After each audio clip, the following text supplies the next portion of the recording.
लालची कौवा। एक सरसब्ज़ व शादाब जंगल था जहां मुख्तलिफ किस्म के जानवर बसते थे।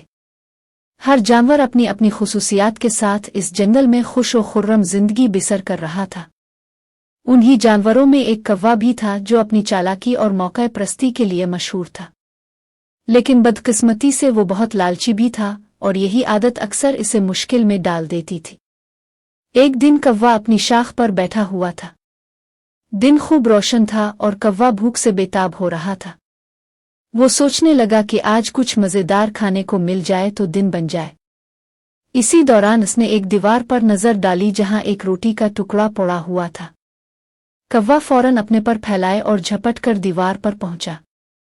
वो रोटी का टुकड़ा अपनी चोंच में दबोच कर करीबी दरख्त की शाख पर जा बैठा ताकि सुकून से खा सके। कौवा बहुत खुश था। वो खुद से बातें करते हुए कहने लगा, वाह, आज तो किस्मत ने मेरा साथ दिया। ये रोटी बहुत मज़ेदार लग रही है। अब कोई परेशानी नहीं, सुकून से खाऊंगा। जब वो रोटी खाने ही वाला था कि नीचे एक लोमड़ी आ गई। लोमड़ी ने जब कौवे को दरख्त पर देखा तो इसकी नज़रें फौरन कौवे की चोंच में मौजूद रोटी पर जा ठहरे। लोमड़ी ने दिल में सोचा, ये रोटी कितनी मज़ेदार लग रही है। अगर ये मेरे हाथ लग जाए तो मेरा भी दिन बन जाए। लेकिन ये कौवा तो इसे छोड़ने वाला नहीं। मुझे कोई चालाकी करनी होगी।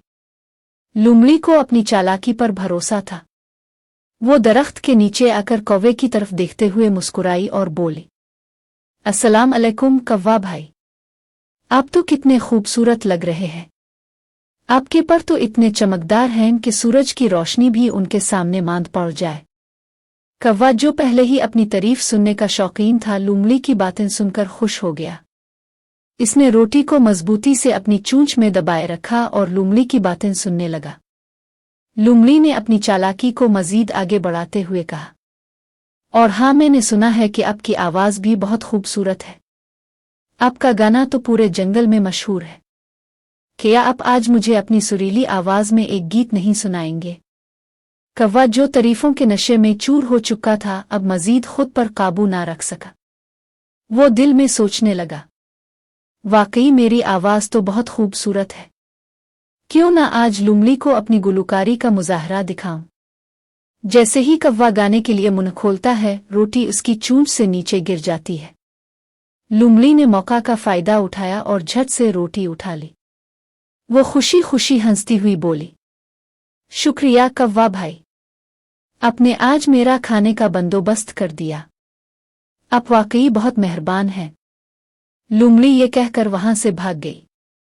कौवा ये सब देखकर हैरत और अफसोस के आलम में अपनी जगह पर बैठा रह गया।